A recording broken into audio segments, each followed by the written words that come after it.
Ladies and gentlemen, Starcraft 2 is finally getting a new balance patch. But this patch is different than the ones we have recently had. This is definitely the most important patch we have gotten in a while. For this video, I'm going to be going over all the nodes, the new and old, because we already got an update on the patch as well as explaining to you guys why this one is so important. So this patch was announced, I believe, 3 days ago or something, and then yesterday, out of nowhere, there was an update. Now, you might think it's probably just a small fix, but let me scroll down real quick. If you look at the nodes, the white ones are the old ones, the blue ones are all the new. There's actually a very significant update that already happened.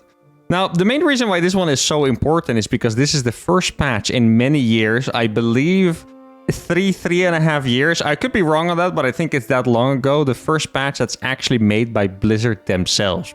If you guys have never heard of the Balance Council before, let me explain you quickly what the Balance Council is. So in 2022, once again, could be wrong on the time frame, but I'm pretty sure that's when it was, Blizzard stopped patching StarCraft 2, basically.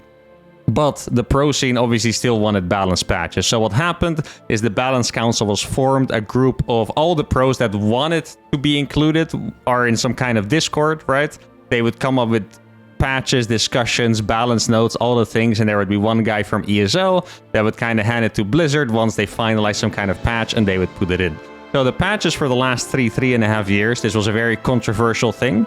They were all made by the Balance Council, aka the pros. Now, I know that the Balance Council went through some format changes, so first it was like literally all the pros just getting in on there and throwing shit at each other and coming up with a mega patch. Eventually they changed, so every race had like their representative, so it was like a little more civilized. But in the end, it didn't really work out that well. It's not like the patches were that bad. But if I explain you how the mind of a pro works, you're gonna get why they shouldn't be, in charge of the patch. So this is the first one that is actually made by Blizzard themselves. As far as I know, it is only one guy. And before I get started, I really just want to give a shout out to that guy because just, we have felt abandoned for a while by Blizzard. The fact that there's one man, one absolute legend making patches for us makes me incredibly happy, okay? I've always talked about this, StarCraft 2, we just need patches. StarCraft 2 is an RTS, the meta gets figured out. At some point, sooner rather than later, you're gonna get to builds that are just gonna be slightly stronger or slightly too good against most options. They're gonna be repeated all the time, ending up in a very still meta, and patches make the game so much more fun. And right from the get-go, we're gonna actually, this is a good time to explain it. So this is a balance note right here about the Spire buffing Mutalisks in particular. I mean, I guess it's also a buff to Corruptors, but it's mostly about Mutalisk openings. This is already a good reason why you need someone from the outside, from Blizzard, not the pros, to make patches. Let me explain you how the mind of a pro works. This is not to blame pros, I'm included in that. I mean, I'm not in a balance council, haven't been for a long time, but I just know if balance suggestions were made to me when I was still competing, how it would work in my brain and why it's not a good idea. So let's say I see this note, Spire, cost reduced by 50-50, basically, making it 150-150, and build time 5 seconds faster. Admittedly, this is a very small buff, so maybe at this one the alarm bells wouldn't start to go off in my brain. But let me just explain you how that works for us, right? So what you see is, let's say, and in my case, this is actually true, by the way, you're bad against Mutalisk openers already. In TVZ, I actually felt like it was really hard to play against Mutalisk because it was kind of a surprise opener, right? So I would just be doing my normal build. I know I would want to go for a quick drop here because usually they go for Hydras. Then it's good. All of a sudden, they went for Mutalisk instead. It's hard to scout. You lose your Medivacs and you die. A lot of my TVZs against Mutas tend to go that way. So when I see Spire being buffed, what my brain says, oh no, we're never beating Mutalisk again. This is a disaster. And then you just veto that change. Realistically, it is not a crazy change at all. I mean, this one I wouldn't have vetoed because it's, it's a very small change, to be honest. I don't think anything bad's going to come out of this. But that happens with every single of these updates, right? Like this one, for example, that we're going to get to a bit later. Energy recharge is going to get nerfed. Imagine that your entire playstyle revolves around energy recharge, and suddenly you see it's going to get nerfed. You feel like you're going to lose every single game. You're like, no, this can't happen. So just for that reason, you can't have pros in charge of these things, because for every single change you're going to see, pros are going to come up with a reason why they're going to lose every single time in this scenario, or this is going to be like 30% worse for them, so it just can't happen. And you just need someone on the outside to make patches. It is extremely automatic. The pros don't do this out of bad faith. Once again, I haven't been a pro for 3 years, but I remember what it's like. Okay, you see a change, you're like, I'm going to lose to this Protoss player every time from now on, and you just don't want to see it. So for those reasons, extremely happy that Blizzard made their own patch. In particular, this one man that made the patch, at least I think he did it by himself, so applaud to him. Now let's get into the changes. So, Zerg changes first. Once again, the white lines are the changes that were initially made. The blue lines are going to be the updates that were made, right? Spire is going to be buffed, basically 50-50 cheaper, and it builds 5 seconds faster. Yeah, I mean, this is really just a quick Mutalisk buff. I guess the main reason for this specific buff is that the Spire, I mean, it was very expensive. I was going to say it felt very expensive, but realistically, it was very expensive, and it takes long to build. So sometimes you want to switch into the Spire to maybe catch your opponents off guard, go for a quick Mutalisk switch, but it just takes a really long time to get online, and it takes a lot of resources, so it's kind of hard to go for that, so that's what I wanted to buff. I don't think this is really drastic enough to go for, to change the meta into mass Mutalisk plays, but it's a good start. This is the kind of change that I do like, by the way. Once again, for me specifically, because I suck against mutas, it's a scary change. But these are the ones I like, because Starcraft needs a little more chaos. In fact, I think Starcraft could have a bit more randomness, a bit more cheesiness and stuff. Obviously, as a content creator, I'm kind of biased there, because the crazier the game is, I guess the better it is for me. But realistically, I think no matter whether you are a competitor, a viewer, a regular player, a cheeser, a macro player, doesn't matter. It's just good for the game that it gets switched up and there's a little more craziness instead of the same builds every time. So this kind of builds that, or this kind of changes that make more builds viable, you know, make for a little bit more variety to be possible. Catching your opponent off guard is really, really good. Now this one is just a straight up buff to the Banelings, plus 5 HP. I think it's actually a nice change. Banelings are a bit of a questionable unit for me, because when Banelings were strong, what you would see a lot, it's just mass Banelings rolling into everything. Like against Terran and even more against Protoss, I think no matter what they build, they would make Banelings and they would click them in the mineral lines through storms. If a couple Banelings would get through, the pros would die, so that's scary. But I do believe that the Banelings were nerfed, so they don't one-shot probes anymore with +2 attack. That was the biggest deal. And ever since they nerfed the Banelings, I feel like we haven't seen Banelings against Protoss like at all. So this is good, because that's going to bring that back. Now, this whole section here is going to be the coolest changes for Zerg, because they are changing Microbial Shroud completely. Microbial Shroud has been in the game for a very long time. I don't know whether it's been 3 or 5 or 8 years, like since the beginning of Legacy of the Void, possibly. I don't think so, actually. I want to say maybe like 2020 or something like that, but it just hasn't really been used. I believe it went through a couple changes. I think the most known way that the spell worked is that you would put it on your units and it would lower damage from air units or something like that. So you could use it against carriers, but then if they had storm, the spell would be completely useless instantly. So basically it only became useful in a very, very niche scenario, and it wasn't really used in the end. So I think it's cool that they're changing that. In fact, I think every unit / ability that's not getting used enough should probably see a change, because that's just good. You know, once again, the more variety, the better. So now, I mean, this is pretty insane, by the way. I'm not going to say that this is necessarily the good stat, but reduces range attacks by 50% damage. That is a lot. I mean, if a Marine does 6 damage, it's going to do 3. Even an Immortal, like I think I saw an interaction earlier between Immortals and Ultralisk. Immortal, normally the counter to the Ultra, does 50 damage. Imagining if there's no upgrades, right? 50 damage. Now it's going to do 25. So that is quite a lot. But then again, Microbial Shroud is still a cloud that's on a specific area. It's kind of like a weak Dark Swarm from Brood War still. So it's possible that it's not actually going to be that OP. It totally could be OP as well. But once again, that's where I'm happy with something that, you know, Mr. Blizzard guy is doing, because he actually made a hotfix and extra notes 3 days after the initial patch. So that gives me faith that even if it is OP, we're going to get a fix relatively soon. So we'll see. And if that's the case, by the way, another big thing, if you do get fixes soon, that means that you can do crazy things, right? Like, imagine you see this node and you know that the next patch is 9 months down the line. That's freaking scary. If you know that he could fix it next week, I mean, a Zerg might win an online cup or 3, and that's it. And it's no big deal, right? So that's... Yeah, I mean, I think it's cool that it's a very drastic thing. We'll have to see if it's too strong or not.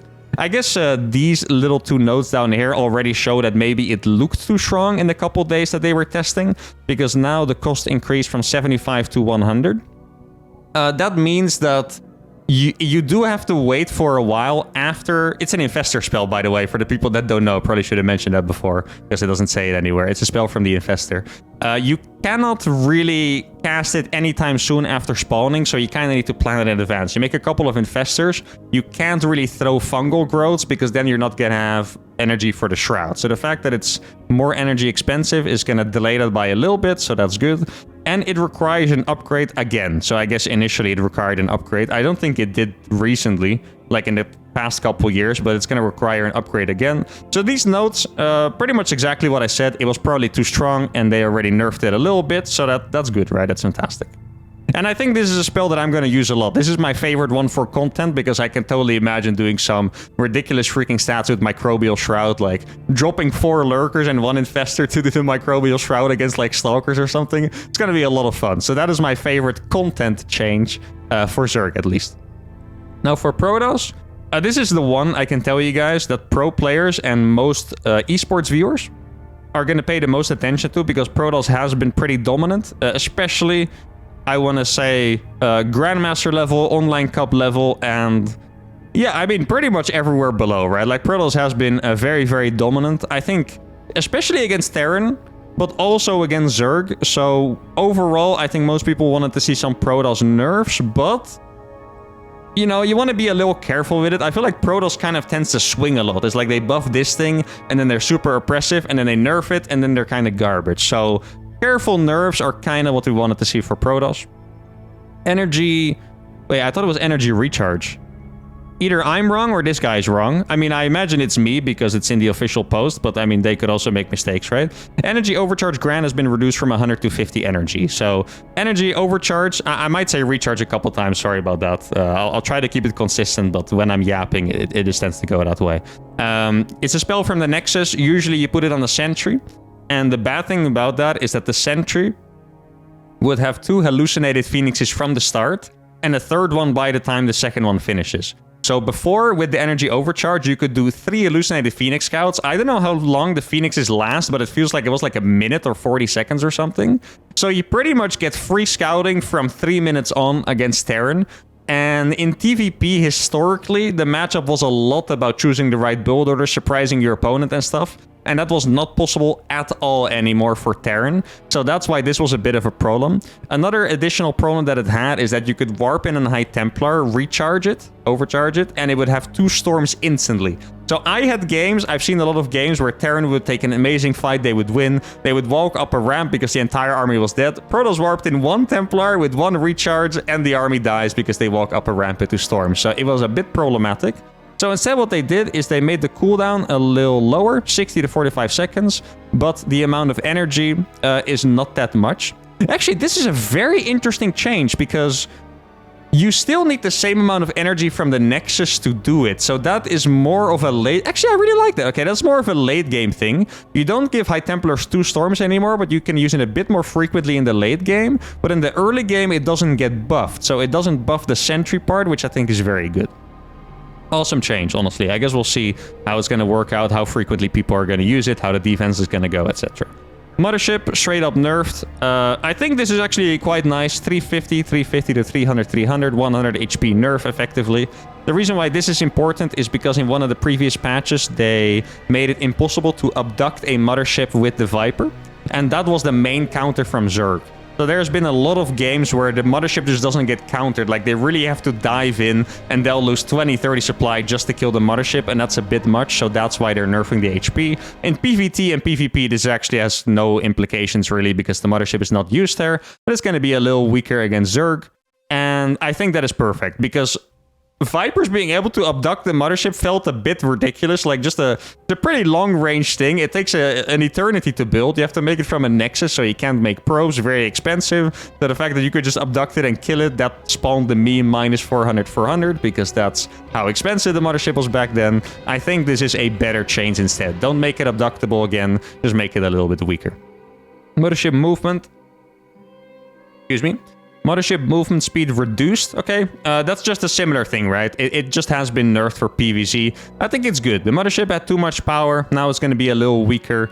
It sucks for me because mothership is a good content unit, but at the same time, I mean, I think I'm still going to be able to use it anyway. Though it's going to be harder to do mothership rushes, actually. You know, maybe they should make a specific patch for me where it gets faster instead, just so I can recall and put it like in the thumbnail, get more views, Starcraft 2 is more alive, you know? No, but just kidding. But all in all, good change to the mothership. It's not super relevant for any of my games, really, besides the game where I do mothership rushes. I don't get mothership rush myself. I don't play boring late games with Zerg where I play against mothership, so for me it doesn't matter that much. Now, this was an omega big deal, okay? For the entire PTR so far, the patch test realm the last couple days, Psionic Storm damage reduced by half, 10 to 5 damage a tick. That is insane, right? So what they did is they made the storm last 3 times longer. That was it doesn't show the old note here. They made the storm last 3 times longer, but do half the damage. So it became more of a zoning tool. A little unfortunate is that we weren't able to test it because the storm was bugged when they implemented it, so sometimes it wouldn't tick. I saw Reddit and Twitch chat and everyone lose their minds because Zerglings would be able to walk through 5 storms, and people didn't realize it was bugged. So they were like, how weak did they make storm? But no, Zerglings can't actually walk through 5 storms, just as you know, that's because it was bugged. And I think that these are probably... Oh, I did see one spicy one over here. I think it's a lot of weird numbers here, by the way. TLDR is storm is going to last longer and it's going to do less damage. That's the TLDR of all these weird numbers here. But this one is pretty crazy. Radius increased from 1.5 to 2.25. That is a big radius increase. Storm is actually going to be quite massive. Now, I haven't seen it yet, but let me tell you something about Storm that could make this a very good thing. Storm, in the past, the visual didn't actually show where it did damage. So there was basically, let's say the storm was this big, there was like an inner circle where it actually did damage, and in the outer circle of the storm, it actually didn't hit anything. It was very misleading that way. So you really had to storm on top of the units and not hit them with the outside. I mean, the indicator showed it, but obviously you would imagine that the visual actually shows where the damage is done. So I think this probably makes it so that the entire visual does damage. If I had to guess, it looks like it's a bit more, but it could be that now the visual is actually accurate. Before it wasn't, and it's been like that for 15 years, by the way, so I wouldn't be surprised if you just overlooked that because you just imagined that the entire visual did damage. It didn't, and now I think it will, so that's good. Storm, I mentioned it when talking about the energy overcharge. It was a bit of a problem in PvT. You would just have mass storm everywhere. The moment one storm landed, the Protoss would pretty much win instantly because bio just evaporates. Again, Zerg storm was very, very good. And now that is no longer going to be the case. I mean, it could still be good, but it's going to be good in a different way. Like, it's really going to be a zoning tool for a longer lasting battle instead of, okay, you get one tapped, you get one tapped, I win the game. I do want to express a little bit of concern here because Storm seems incredibly necessary against Zerg. So the Zerg all-ins against Protoss are pretty brutal. I know a lot of Zerg players think it's so hard to attack Protoss and stuff, but when I watch as a non-biased player, because my main race is Terran, obviously I play both, but when I play Protoss Zerg, I really stay very far away from normal games, so I don't, you know, not my problem once again.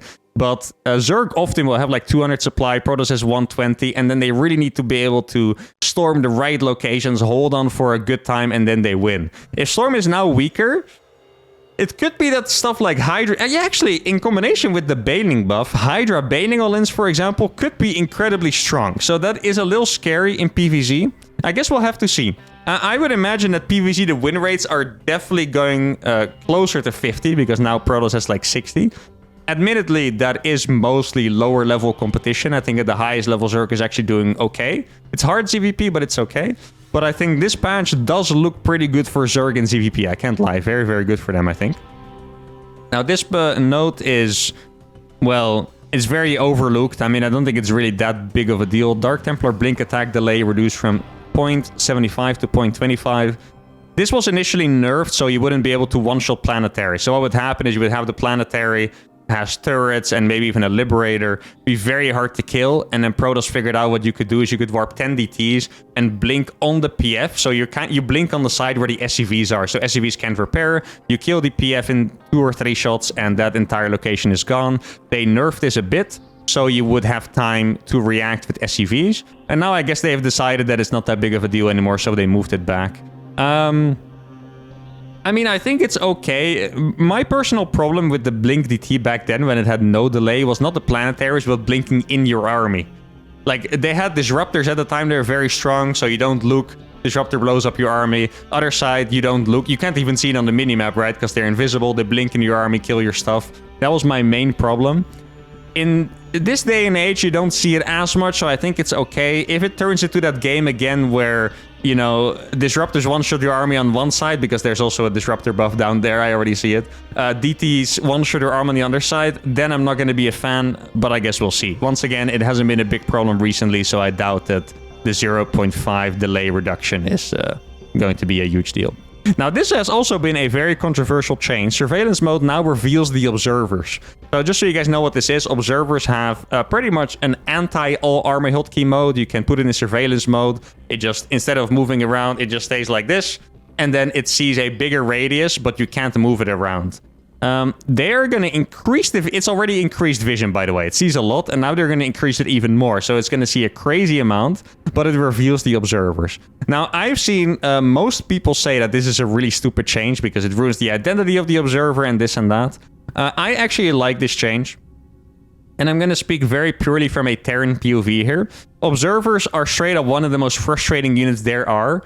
If you've never watched your replays to see that, you should watch your replays and you'll see that they are. Observers, first of all, one of the absolute strongest units in PvT, right? Without them, it's super hard to play against drops, to know what your opponent's doing past the early game stage, where you can do the Hallucinated Phoenix, of course. And observers just make you see everything, and it legit's 3 times easier to play. If you struggle in PvT, make some observers so you can actually see where your opponent's army is going, whether they're dropping you, you're going to have a way easier time. But the reason why I don't like the observer is because very often you don't know that you've been spotted, and in StarCraft 2 games can just end very fast. So what happens a lot is you send a double drop, they saw it, you don't know they saw it, they blink on your double drop, it dies, you've lost the game instantly. And that's no exaggeration. I mean, if you send a double drop early, or if the game is even, you lose the double drop, you've pretty much lost the game. And it just feels... It's really, really, really a frustrating way to lose, right? Because you don't even know that you've been seen. I've had times where I try to look for the observer, I don't find it, I send out the drop, turns out it was somewhere, and I lose my drop still. So the fact that they're making it visible / harder to use is good. Because now if you use the easy mode, so you can't all army hotkey, all army because F2, by the way. Sorry, F2 is the all-army hotkey, so I'm going to call it F2 from now on. You can't F2 the observer back. It sees an incredible area, right? 15 radius right now. That's actually a crazy amount. There's more than a siege tank range, by the way, by 2. That's actually crazy. That's Tempest range, isn't it? It's even more than a Tempest, actually. So it sees a lot, but now it reveals it. So either you have less invisible vision, or your observer is revealed. I think it's a fantastic change. I know it goes a bit against the identity, but losing to observers just because you don't know they saw your drop, it's really one of the... I think it's even worse than losing to one disruptor shell or something like that. Like, really, it's terrible. So I really like this change. I think in PvP and PvZ it's not going to be that impactful. In PvZ you use oracles for detection. In PvP you have observers, but you kind of just walk around in an observer, so you kind of snipe them. I just don't think it's that big of a deal. Now this is a crazy one. Oh, by the way, this is another shout out to Mr. Blizzard guy that made the change. A lot of these are hotfixes / additions to previous nodes, right? Psionic Storm additions, Microbial Shroud Edition, Spire Edition.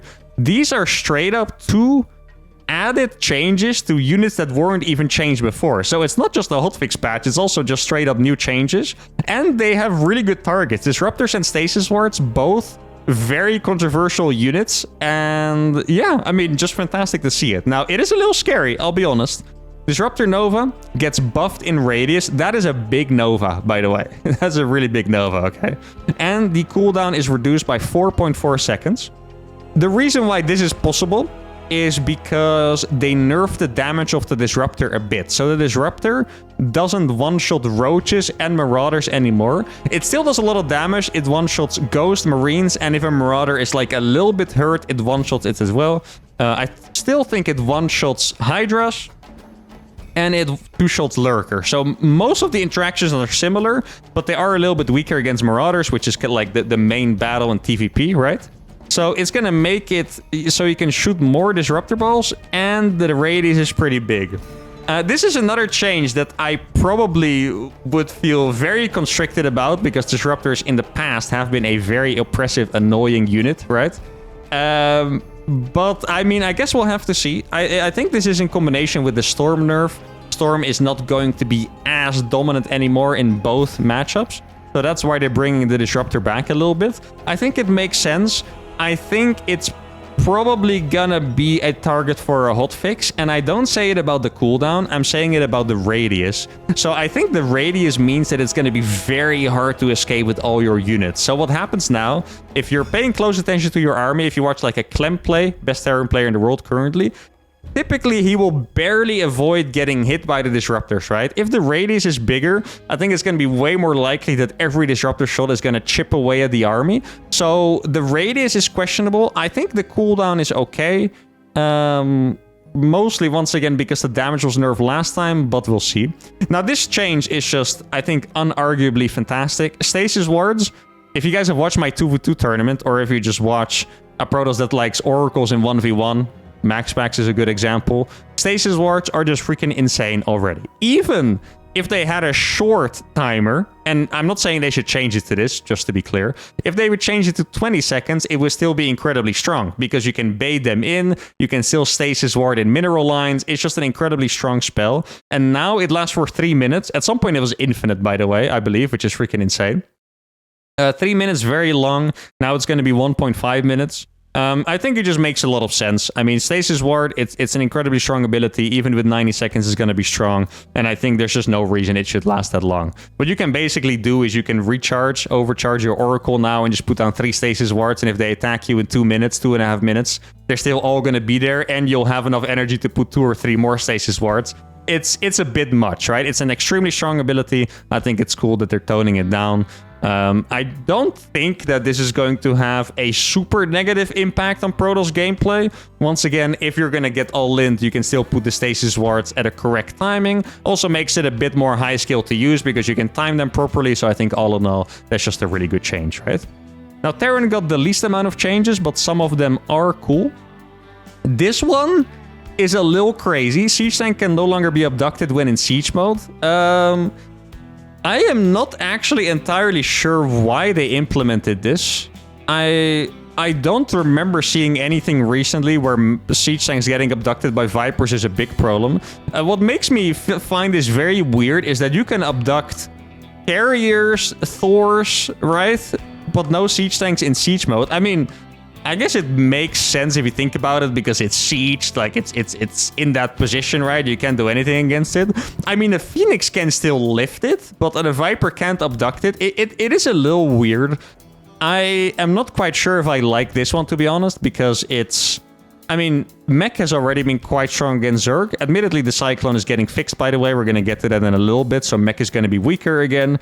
But I guess in combination with that, I could see that it makes sense, right? Like, Mech is going to be a little weaker when the Cyclone gets nerfed, but a little more stable because the Viper can no longer abduct them. Yeah, I mean, it's hard to form an opinion on this because I don't really know where it came from. I guess we're going to have to see.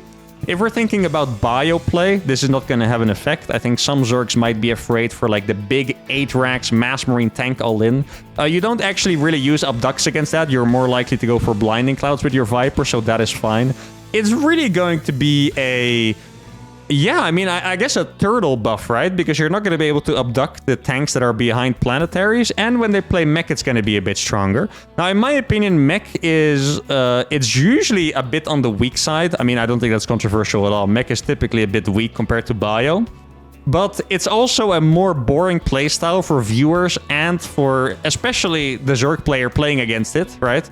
So we're gonna have to see. I wouldn't mind it as if this change was just removed, honestly, but I guess we'll see. Maybe it's nice. Maybe I'll enjoy playing some mech. Now this change, as you can see, one of these numbers is blue. The initial version of this change was freaking crazy. And I know a lot of you, when you read the patch, you thought about the Penguin Brothers instantly. They changed it to 125, 50 gas instantly. And that means that Mass Vikings would be so strong it might actually be a real composition. Like Penguin Brother timings would go freaking hard with that. Now they put the gas back. And even though I'm a big fan of Mass Vikings, big fan of content stuff, big fan of the Penguin Brothers, it's a very reasonable thing to dial back because 125.50 was a little bit too crazy, to be honest. Like, it was an incredibly cheap Viking, and that's just a good change. I mean, they're 25 minerals cheaper. I think the main reason for this is because in PvP, Vikings, you make them against Colossus, but they're kind of easy to snipe as well, and they're expensive to get out. Like, one example I can give you, if you're on 3 bases as a Terran against a Protoss, you already cannot really afford a second starport. It's a very classic mistake Terran players make, because if you have 2 starports with reactors, 150 minerals per Vikings, that means you're spending 600 minerals per round on Vikings, and that in turn means you can never add extra barracks and a 4th command center, double eBay, stuff like that. So it's very understandable that they're toning it down. I'll be honest, I like playing Mass Vikings. It's not the strongest unit ever. The biggest concern about this change is that TVT is already a bit of a tank Viking fest, and this could make that even worse. So that's where we're going to pay attention to the most. I don't think this is going to be broken against Protoss.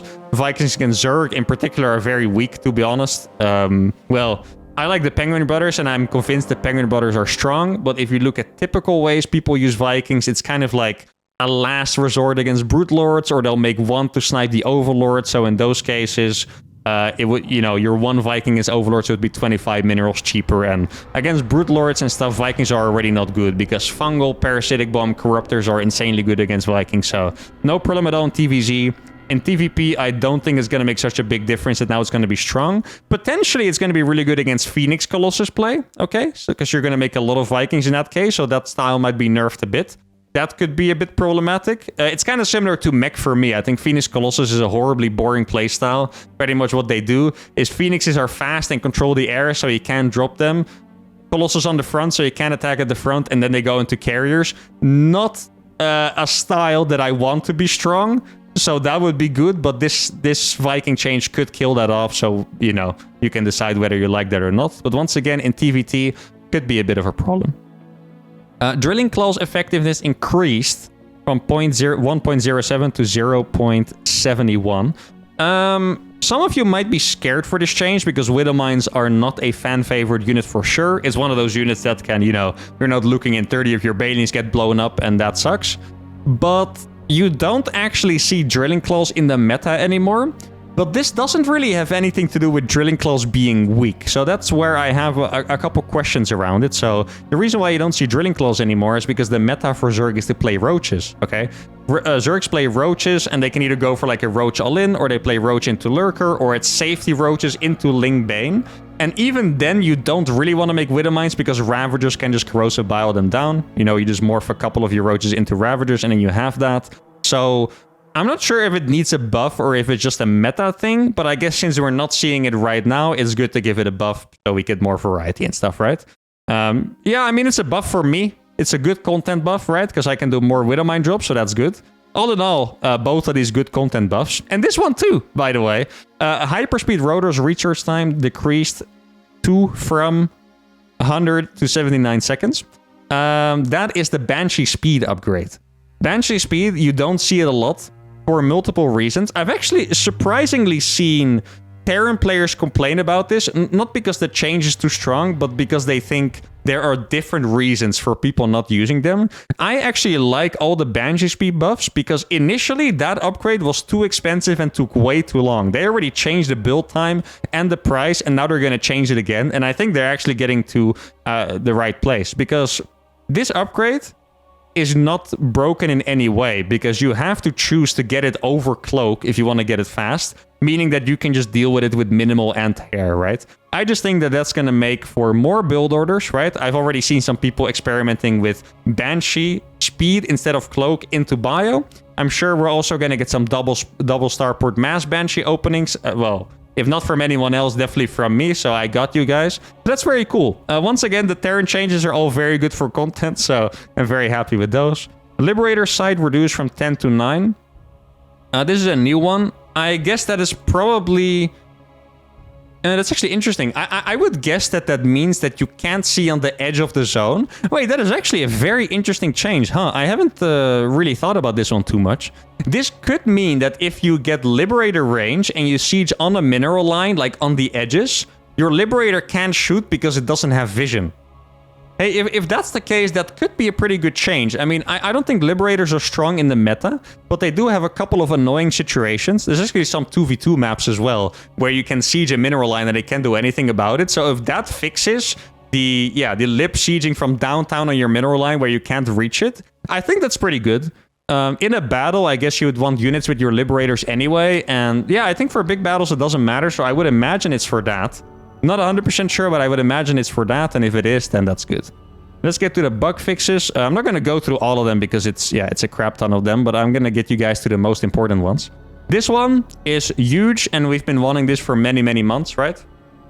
The Cyclone had a lock-on cooldown bug, meaning that the cooldown refreshed twice as fast, I believe, than it should. So what that meant is you would lock on to a target, your opponent would micro to break the lock on, either running out of vision or picking up the unit, but the cooldown would be so fast that you can just lock on again. And the Cyclone, it just became... I really don't think it was necessarily overpowered, but it was extremely cringe. Like, just playing against it, you would just play against units that are locking onto your stuff from downtown and you couldn't do anything about it. And the lock-ons would just keep on coming, and it was very annoying. Whenever I played Zerg or Protoss, I would hate playing against it. Not necessarily because I would lose, but it just felt horrible and oppressive. So this is a really big deal. A lot of Zergs complained about it how do I say it? Before Esports World Cup. They wanted to have it fixed before then.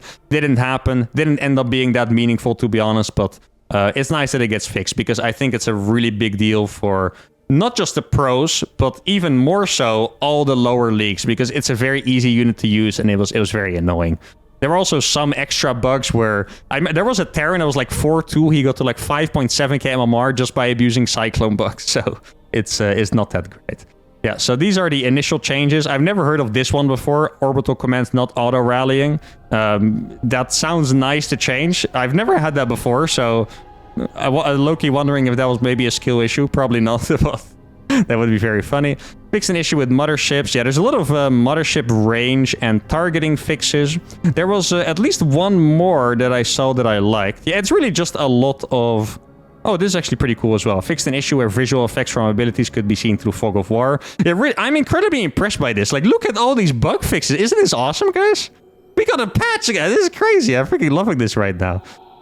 There was one more. Oh, yeah, this one. I remember having this, and I thought I was just bad instead of it being a bug.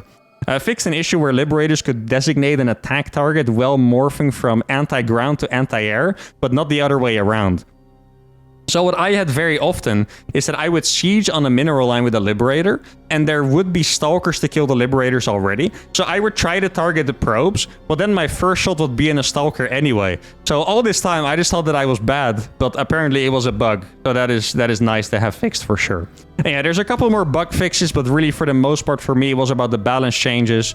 And yeah, I'm really curious what you guys think. Overall, I'm very happy with the changes. There's a couple doubts here and there, but I'm just extremely happy that we have someone that is not a pro making changes, that's not afraid of making changes that could ruin the game for a week. But then, you know, we find the right spot to make the game more fun, and I couldn't be happier. This is pretty much the patch that I wanted for a long time. I mean, I would like the patch notes to be 3 times bigger, and they mess up the entire game, and I have to figure it out again from the start, like a kid that just started playing Starcraft for the first time, because that's the feeling that we all like. But that's gonna be it for today. Hope you guys enjoyed this review. Let me know what you think. Which changes do you like the most? Do you think it's gonna be good for content? Obviously, give me your content ideas. But yeah, that's gonna be it. Hope you enjoyed this video. If you did, give it a like, subscribe to the channel, and I'll see you all for the next one.